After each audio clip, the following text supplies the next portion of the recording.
So, Islam and Christianity talk about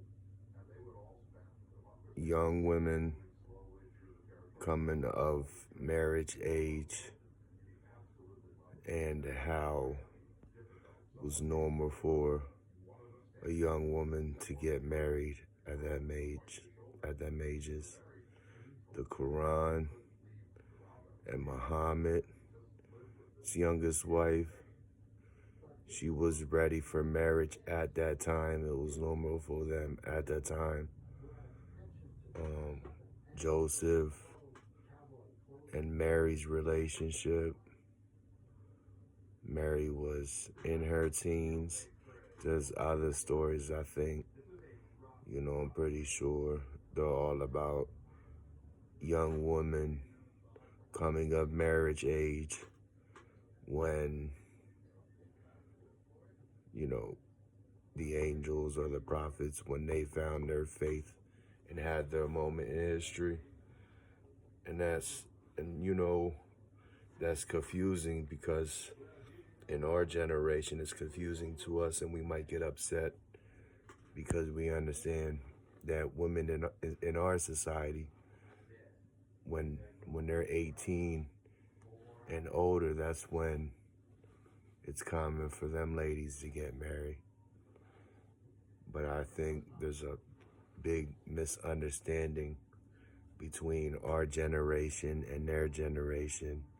And I think the bridge that connects our generation with their generation is faith. So we got to have faith.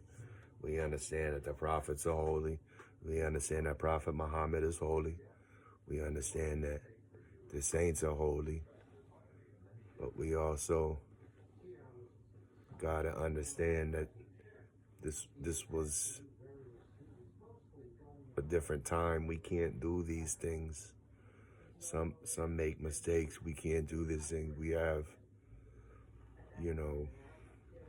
to protect whatever's going on. We have to protect our younger generation from being paraded around like whites, because that's inappropriate. It's not how we do it. That's the misunderstanding. That's the big misunderstanding where some people get angry. Some people call out Islam, not knowing that the Bible has many stories like that.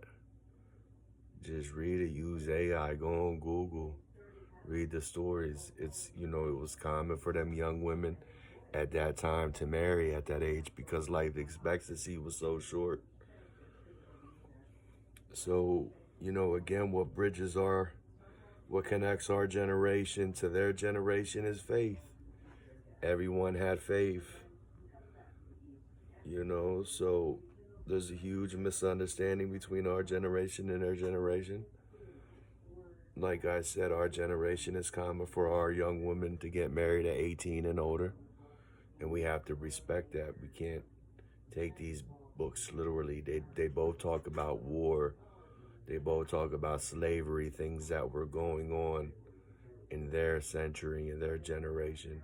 And we have different laws and we have different wars.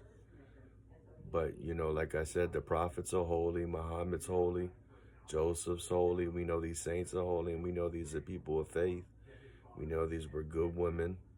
They weren't easy women. They were good women of God, good women of faith. We know these men were good men of faith.